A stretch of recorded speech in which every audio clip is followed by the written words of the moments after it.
Amém? Esther, capítulo 6. Nós lemos assim a partir do verso 1. Naquela noite, o rei não pôde dormir, então mandou trazer o livro dos feitos memoráveis, e nele se leu diante do rei. Achou-se escrito que Mordecai é quem havia denunciado a Bigtã e a Teres, os dois eunucos do rei, guardas da porta, que tinham procurado matar o rei Assuero. Então disse o rei: que honras e distinções se deram a Mordecai por isso? Nada lhe foi conferido, responderam os servos do rei que o serviam. Perguntou o rei: quem está no pátio? Ora, Amã tinha entrado no pátio exterior da casa do rei, para dizer ao rei que se enforcasse a Mordecai na forca que ele, Amã, lhe tinha preparado. Os servos do rei lhe disseram: Amã está no pátio. Disse o rei que entrasse. Então entrou Amã. O rei lhe disse: que se fará o homem a quem o rei deseja honrar? Então Amã disse consigo mesmo: de quem se agradaria o rei mais do que de mim para honrá-lo? E respondeu ao rei: quanto ao homem a quem agrada ao rei honrá-lo, tragam-se as vestes reais que o rei costuma usar, e o cavalo em que o rei costuma andar montado, e tenha na cabeça a coroa real. Entregue-se as vestes e o cavalo às mãos dos mais nobres príncipes do rei, e vistam delas aquele a quem o rei deseja honrar.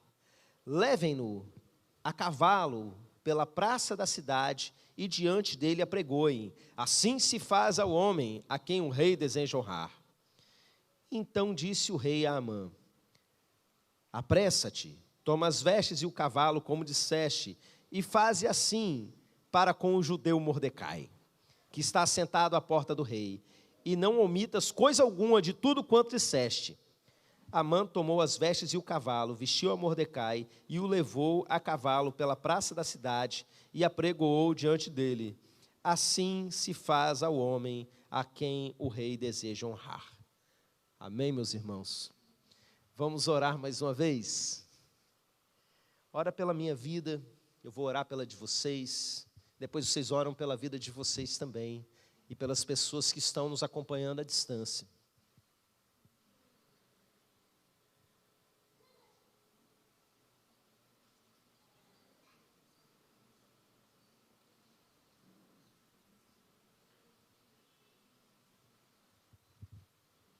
Pai, fala com todos, meu Deus, flui a Tua palavra aqui de um jeito, meu Pai, tão poderoso, com tamanha graça, que até as crianças mais novas consigam entender algo e receber algo do Senhor.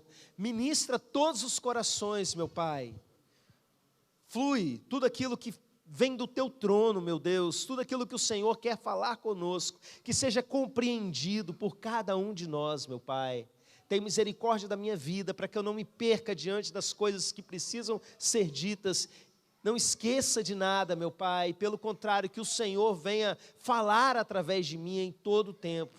Eu oro por aquelas pessoas que nos acompanham à distância, por aqueles que vão assistir depois essa mensagem, que todos sejam edificados pelo Senhor, em nome de Jesus. Amém. Amém. Irmãos, domingo retrasado, há 2 domingos atrás, eu preguei uma mensagem a respeito do nosso chamado, do entendimento da nossa identidade, dentro do livro de Esther. E enquanto eu preparava aquela mensagem, uma outra foi surgindo no meu coração, e eu não sabia ainda qual era o tempo que deveria trazê-la. E no dia de hoje o Senhor confirmou no meu coração que era o tempo da gente meditar nessa palavra, e principalmente praticar aquilo que Ele está nos trazendo a partir dela. Eu me lembro que quando eu preguei a respeito do livro de Esther, eu dei um panorama geral do livro, contando de uma maneira bem geral as coisas que aconteciam. E eu disse algo, que o livro de Esther é o único livro da Bíblia que não tem a palavra Deus. Também não tem Satanás, não tem diabo. Mas ao mesmo tempo a gente vê com muita clareza o movimento do reino das trevas em toda a história e também o movimento do reino de Deus e o agir de Deus. Aqui nesse texto que nós lemos, é um ponto muito interessante, é um ponto de virada na história da rainha Esther. Ela passa por alguns momentos de virada ao longo do livro. E esse texto, meus irmãos, antes de nós chegarmos ao primeiro versículo dele, estava tudo dando errado. E essa é a primeira coisa que eu queria que a gente pensasse. Mas estava dando errado mesmo, com força. Sabe aquilo que a gente chama no Novo Testamento de o dia mau? Quando coisas começam a acontecer, que parece que Satanás está fazendo a festa e vai ter a vitória sobre a vida da gente, e não tem muito o que se fazer. Algo de terrível tinha acontecido aqui nos bastidores da história, de tal forma que esse cara, Amã, ele conseguiu manipular o rei, de tal maneira que o rei marcou uma data, dia 13 de um determinado mês, para que todo o povo judeu fosse morto. Irmãos, o povo judeu já tinha sido tirado da terra de Israel e levado à força para o reino da Babilônia. E eles estavam ali nesse tempo de cativeiro. E agora, meus irmãos, todos eles iam ser mortos. E pior do que você simplesmente ser morto é você ficar esperando, pensando naquela agonia, vai chegar o momento, naquele suspense, não é? Esperando o momento da morte. E para piorar ainda mais a situação, meus irmãos, o primo de Esther, que tinha criado ela, não é? Era o pai adotivo de Esther, o Mordecai, ele tinha colocado Esther ali para concorrer, para virar rainha, não é? E de repente ele também estava condenado à morte de uma forma vergonhosa e antes de todo mundo. Esse cara, Amã, que é o vilão da história, ele tinha mandado fazer uma forca de 22 metros de altura. Um cara, para fazer uma forca de 22 metros de altura, ele quer mandar um recado. Ele quer realmente comemorar aquilo que ele está fazendo. E o propósito dele, ele já estava indo falar com o rei, é que ele queria enforcar o pai adotivo da rainha ali naquela forca. Mas, meus irmãos, quando essas coisas começaram a se movimentar, quando o reino das trevas começou a agir para fazer mal para o povo de Deus, Esther tomou uma decisão, guiada ali pelo seu discipulador, pelo seu líder, que era o seu pai adotivo, em que ela deu um comando para que todo o povo entrasse em jejum e oração. E ela disse que ela mesma iria entrar em jejum e oração. E nesse momento, meus irmãos, que ela começou a fazer isso, as coisas começaram a mudar. A gente vê uns versos um pouco antes desse, que Esther arrisca a própria vida. Ela entra num lugar onde era extremamente arriscado, num local, na presença do rei, em que se a pessoa entrasse sem autorização, poderia ser morta, ao menos que o rei estendesse o cetro. E a rainha anterior a ela, por um gesto de rebeldia, já tinha dançado. E de repente Esther, o que faz? Depois de orar e jejuar, ela entra na presença do rei. Ela toma uma atitude, ela se arrisca. E eu quero que vocês pensem um pouquinho a respeito disso. Porque a vitória da gente, meus irmãos, vem por meio de oração e de ação. Às vezes as pessoas ficam nessa de orar e esperar que simplesmente uma bênção vá cair do céu. Mas a Bíblia é cheia de exemplos, meus irmãos, de que o céu, ele reage àquilo que nós fazemos. Você agir sem oração está errado. Mas você só orar sem agir também está errado. Você ora, se enche de fé e toma uma atitude confiando que Deus vai agir, baseado na sua oração. O céu reage à sua atitude de fé. Eu queria que você guardasse isso e aplicasse isso na sua vida. Porque talvez hoje você esteja vivendo situações dessas, de que parece que um monte de coisa está dando errada. E o princípio, meus irmãos, vai ser sempre esse, vai se quebrantar diante de Deus, é jejum e oração, e faz a sua parte, faz a sua atitude, dá o seu passo de fé, e o céu responde a isso. E aí, meus irmãos, depois dessa atitude, por causa da oração, por causa do jejum, algo ainda mais forte e importante acontece. O primeiro verso que nós lemos, ele diz assim: naquela noite, o rei não pôde dormir. Amém? Você consegue enxergar o agir de Deus na insônia do rei? Irmãos, não tem outra explicação. Dá uma reviravolta na história, porque o homem perdeu o sono. E por que ele perdeu o sono? Está muito claro para mim: jejum e oração. Tem coisa que Esther pode fazer, entrar na presença do rei, mas tem coisa que é só Deus que pode fazer. E do nada, esse homem perde o sono, e eu me identifico com ele. Eu perco o sono, às vezes eu boto um áudio, eu vou escutar alguma coisa, um áudio da Bíblia, não é? Normalmente eu escuto Apocalipse, eu já compartilhei isso aqui com os irmãos. Eu durmo ouvindo as pragas que hão de cair sobre esse mundo. Daqui a pouco eu pego no sono, né? E vou dormir. Pode parecer meio bizarro, mas funciona, meus irmãos. Esse homem, ele mandou buscar o livro dos relatos importantes, das crônicas reais.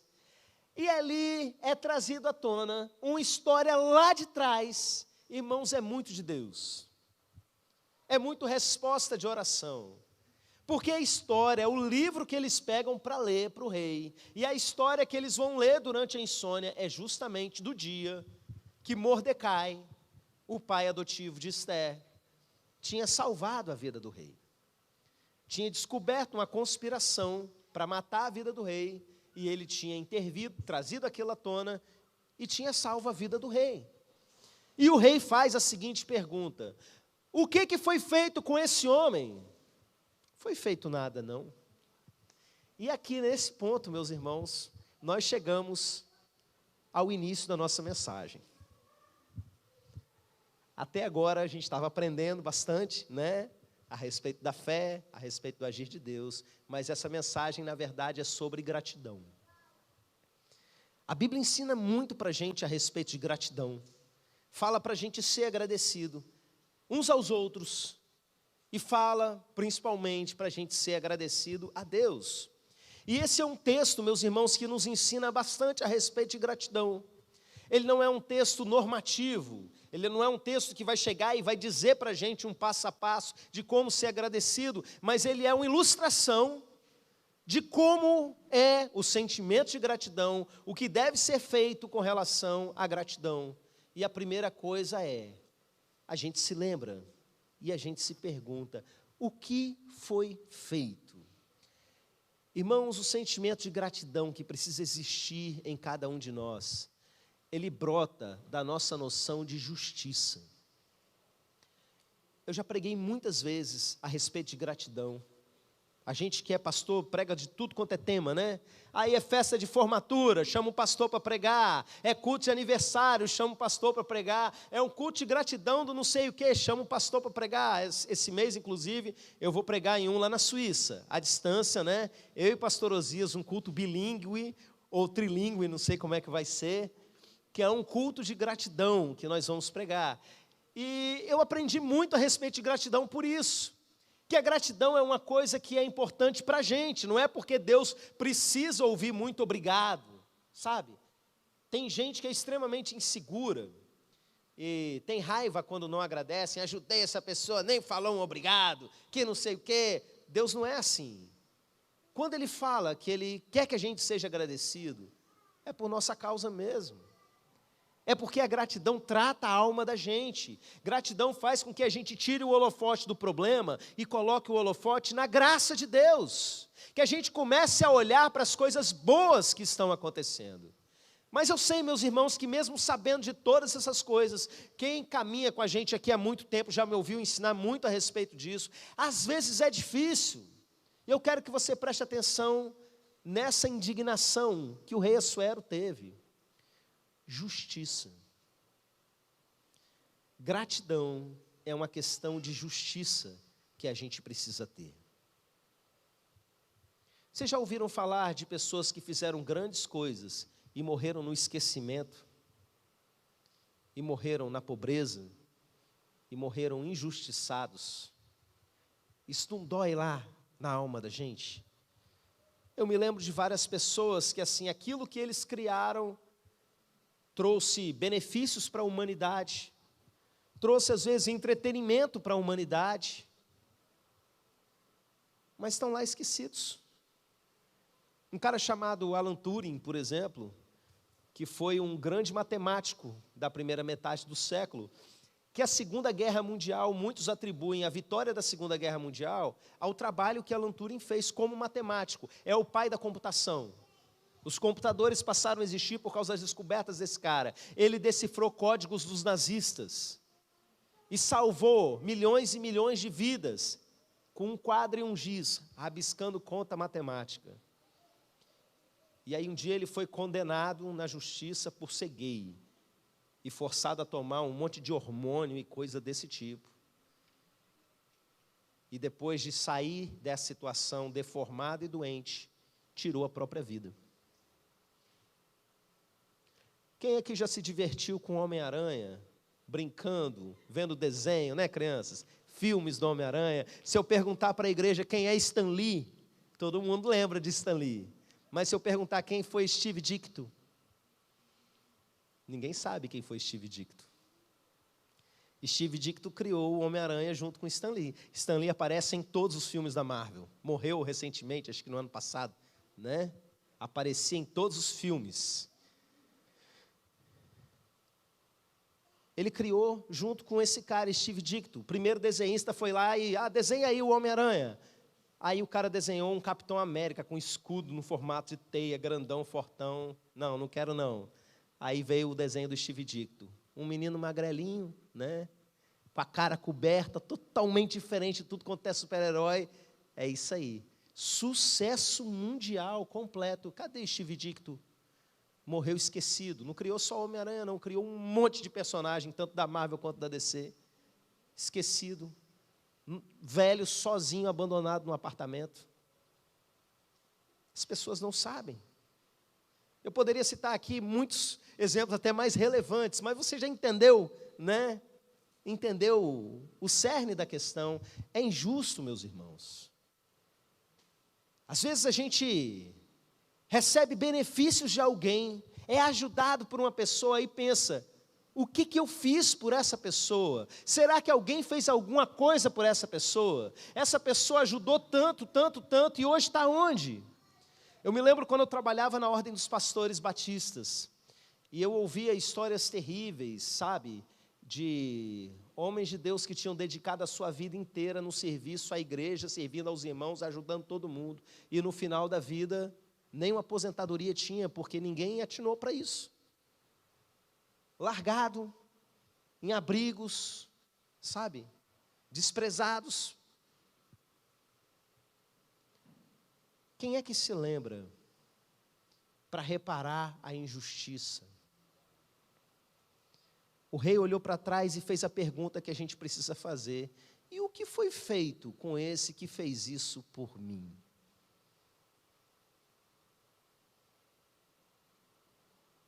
Eu queria que, enquanto eu fosse pregando, você fosse passeando na sua vida.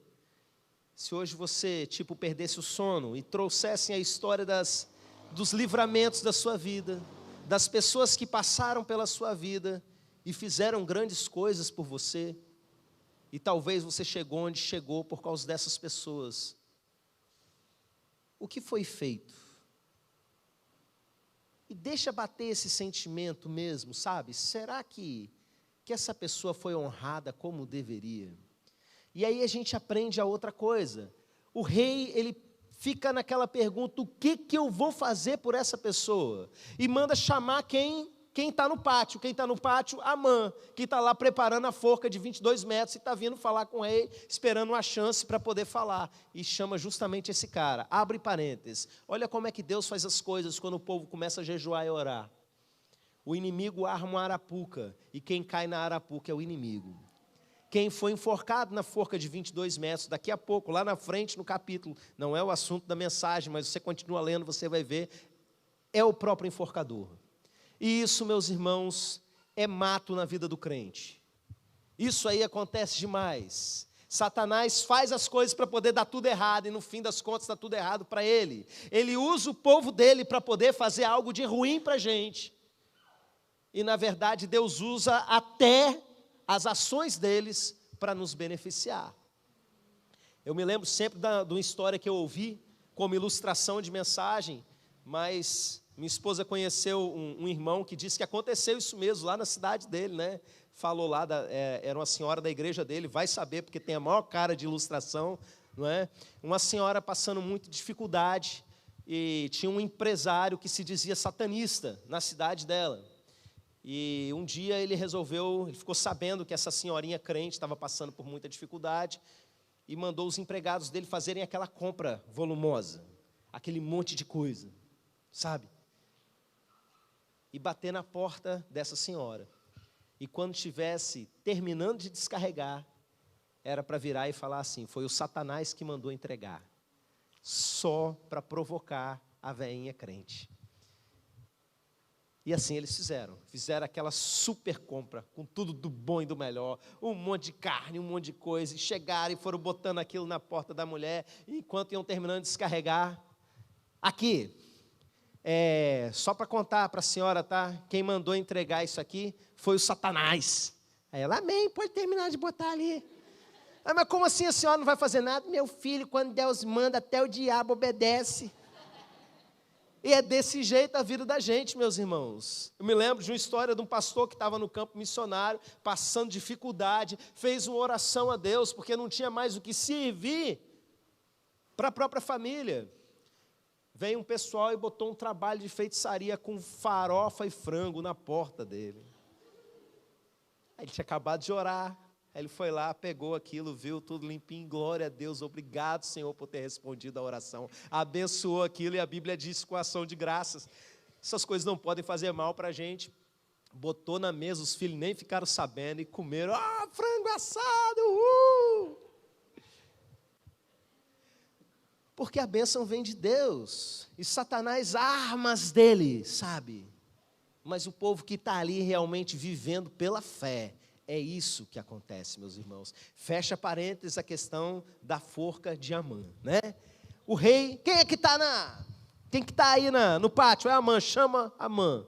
E olha a pergunta do rei: o que eu vou fazer por essa pessoa? E quem sente gratidão precisa fazer essa pergunta. É uma excelente ilustração. Você já tentou dar um presente para alguém, como às vezes é difícil? É porque você faz essa pergunta: o que eu vou fazer para agradecer essa pessoa? E isso para a gente também, de certa forma, é uma resposta, porque ensina algo. Gratidão, você agradecer alguém, não é você pagar por aquilo que a pessoa fez. Imagina se Amã tivesse que fazer exatamente a mesma coisa. O rei Xerxes, Assuero, se ele tivesse que fazer a mesma coisa que Mordecai tinha feito por ele. Não, esse cara salvou a minha vida, agora eu tenho que salvar a vida dele. Vou ficar esperando, ele vai passar perto de um buraco, pronto, salvei. Vou aqui armar, mandar matar ele, só para depois eu salvar. Não tem como. Tem coisa que você não consegue pagar. E presente você não deve pagar. Entenda isso. Já pensou, você faz aniversário, e alguém chega e vai te dar um presente, aí você fala: não, peraí, quanto custou isso? Deixa eu ver, não. Tem gente que é tão perturbada, que não aceita receber honra nenhuma, que quer pagar de qualquer forma. Não, está aqui. Você dá um dinheiro de volta pelo presente, você não está recebendo um presente, você está comprando. Aquilo que você recebe de presente, você agradece. Você faz algo como um gesto de honra para essa pessoa. Você pode até dar um presente de volta em algum momento que você quiser, mas isso como expressão de honra, não como expressão de pagamento. É por isso que é de graça. Presente é algo que você recebe de graça. E a palavra graça e gratidão têm exatamente a mesma raiz, tanto no português quanto nas línguas originais da Bíblia. Você reconhece a graça de Deus e você faz o quê? Você agradece. E aí o rei pensa: o que eu faço para honrar essa pessoa que fez isso por mim? E aí Deus usa o Satanás, para abençoar a pessoa. Deus usa o vilão da história. Não, vai contar para todo mundo, vai sair pela cidade com as roupas do rei, com o cavalo do rei, contando ainda, Esse é o homem que o rei quer honrar, fama, tudo aquilo. E de repente, está lá o O irmãozinho, Mordecai, ó, vestido com a roupa do rei, como é que eu vim parar aqui? Eu estava com a roupa rasgada, vestido de saco, passando fome, na porta do palácio do rei, e agora eu estou aqui, né? Sendo honrado, homenageado diante de toda a cidade. Se fosse você para dar essa resposta, o que você faria para honrar alguém? Vamos usar a lógica do texto? O que faria você se sentir honrado?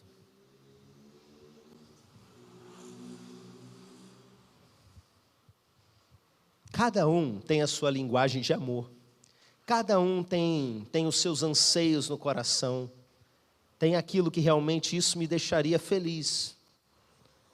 Você já fez isso que você pensou agora, se você conseguiu pensar, por alguém? Mas esse texto, eu quero caminhar um pouquinho além com vocês. Porque no fim das contas, não foi Mordecai que salvou a vida do rei. Foi Deus. O livramento veio de cima.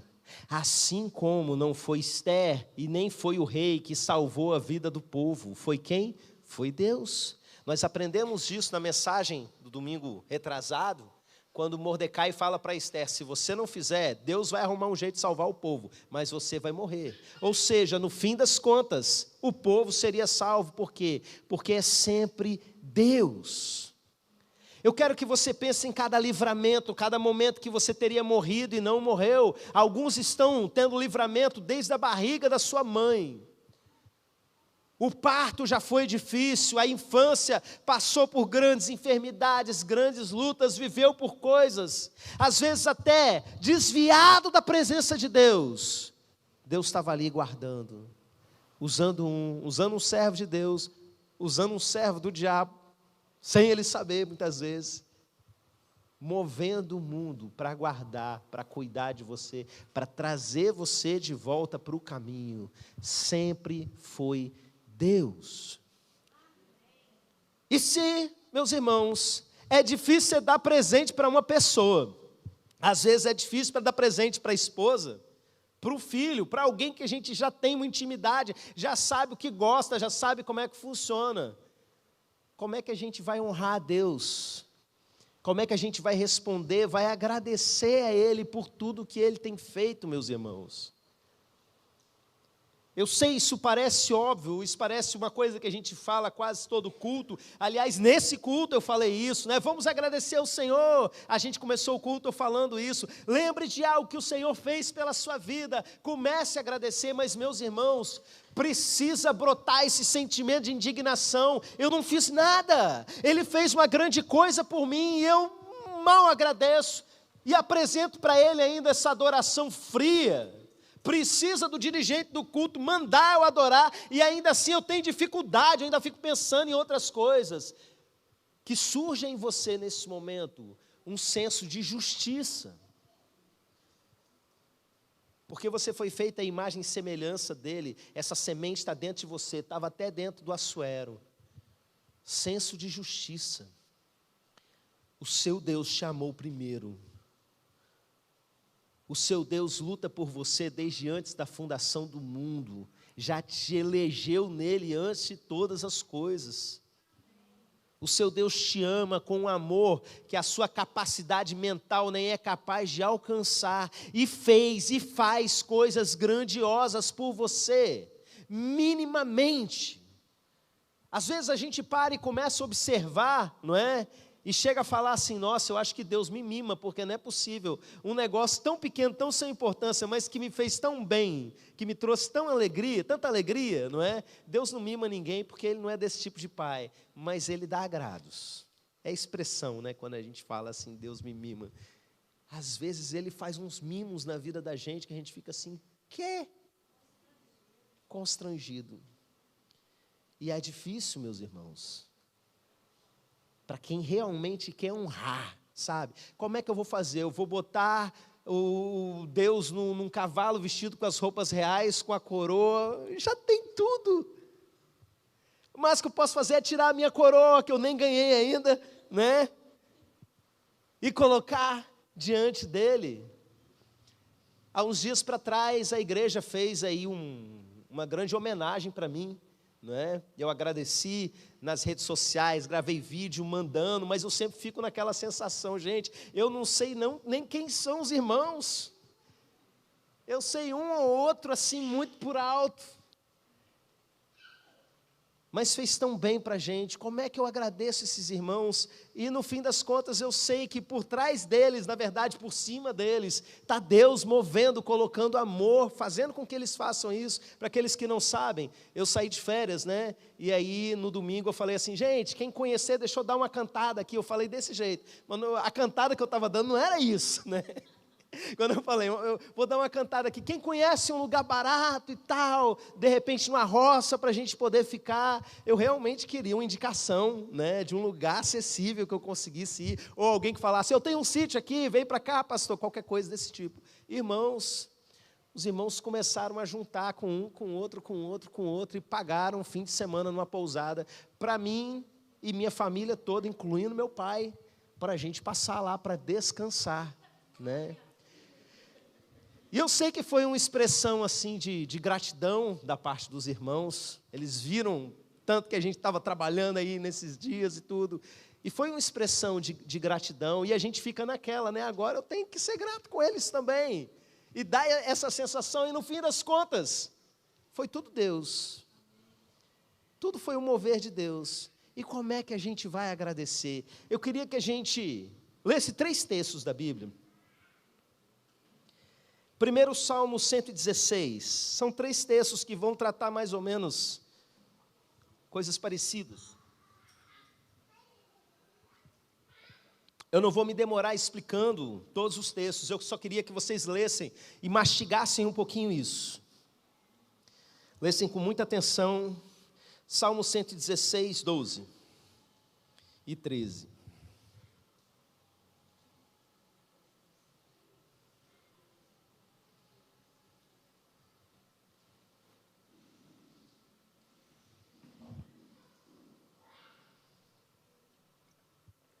Diz assim a palavra do Senhor: que darei ao Senhor por todos os seus benefícios comigo? Tomarei o cálice da salvação e invocarei o nome do Senhor. Vai lá para o Salmo de número 50 agora.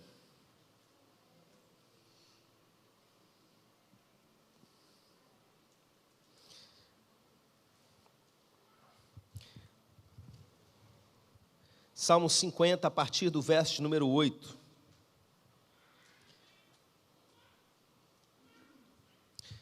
O Senhor diz assim: não te repreendo pelos teus sacrifícios, nem pelos teus holocaustos continuamente perante mim. De tua casa não aceitarei novilhos, nem bodes dos teus apriscos, pois são meus todos os animais do bosque, e as alimárias aos milhares sobre as montanhas. Conheço todas as aves dos montes, e são meus todos os animais que pululam no campo. Se eu tivesse fome, não tu diria, pois o mundo é meu, e quanto nele se contém. Acaso como eu, carne de touros, ou bebo sangue de cabritos? Oferece a Deus sacrifícios de ações de graça, e cumpre os teus votos para com o Altíssimo. Invoca-me no dia da angústia, e eu te livrarei, e tu me glorificarás. Agora avança mais um salmo, Salmo 51, que é o próximo. Amém? Diz assim a palavra do Senhor no Salmo 51, verso de número 16.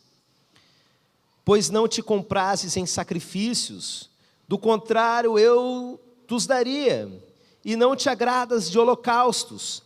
Sacrifícios agradáveis a Deus são um espírito quebrantado, coração compungido e contrito, não desprezarás, ó Deus. Amém, meus irmãos? Vou falar um negócio simples e profundo. A gente leu aqui no texto que Deus é dono de tudo que tem no mundo.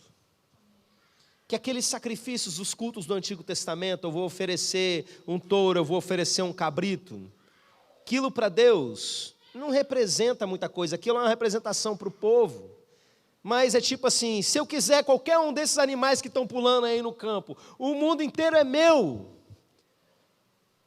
Será que tem alguma coisa que Deus não tem? Será? Eu vou falar para vocês uma coisa. Você faz o crivo aí se é heresia o que eu vou dizer. Tem uma coisa que talvez Deus não tenha: todo o seu coração. Será que isso é heresia?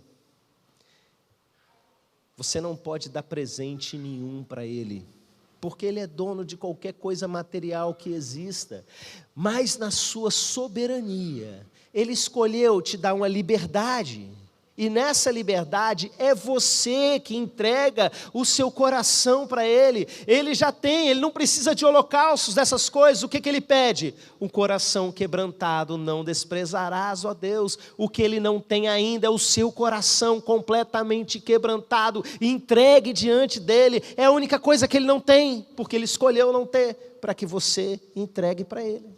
Irmãos, isso é muito forte. Os 3 salmos que nós lemos, embora eles deem respostas que não sejam exatamente iguais, todas elas vão na mesma direção, apontam para um relacionamento com Deus. Olha, apresenta ação de graças a Ele, se renda com o seu coração quebrantado, cumpra os votos que você fez a Ele. Tudo isso é o que? Olha, Ele quer você e não as coisas que você tem. Meus irmãos, quando ele pede Isaac para Abraão, ele não queria Isaac, ele queria Abraão. Você consegue entender isso? Porque se ele tem Abraão, ele tem todo o ser dele. Será que Deus tem você por completo? A maior expressão de gratidão que nós podemos ter é uma entrega completa a Ele. Olha, meus irmãos, eu me entrego a Jesus desde que eu me entendo por gente. Eu tinha 4 anos de idade quando eu fiz a minha primeira oração, entregando a minha vida para Jesus. Mas quanto mais eu caminho com Ele, mais eu descubro que tem áreas na minha vida que eu ainda preciso render. Talvez você ainda precise render um pouco mais o seu tempo a Ele, da sua força, da sua dedicação, das suas finanças. Irmãos, mas isso aí é coisa material? Não, Ele não precisa de nada. Tem a ver com você se rendendo a Ele. Tem a ver com você se entregando por completo a Ele, cumprindo os votos que um dia você fez a Ele. Tem a ver com o coração quebrantado seu, que Ele ainda não tem, ou que de repente não tem mais e um dia já teve. Vamos ficar de pé.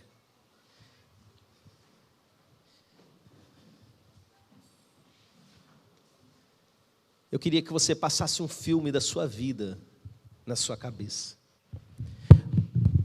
Não tem problema nenhum lembrar de pessoas que você deve ser grato e quem sabe de alguma maneira você expressar essa gratidão aos seus pais, a pessoas que foram importantes ao longo da sua vida, e ter esse esforço: o que eu vou fazer para honrar essa pessoa? Mas eu queria que o seu foco principal nesse momento seja: o que darei ao Senhor por todos os seus benefícios? O que darei ao Senhor por tudo aquilo que Ele me tem feito? E se renda a Ele.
agradecer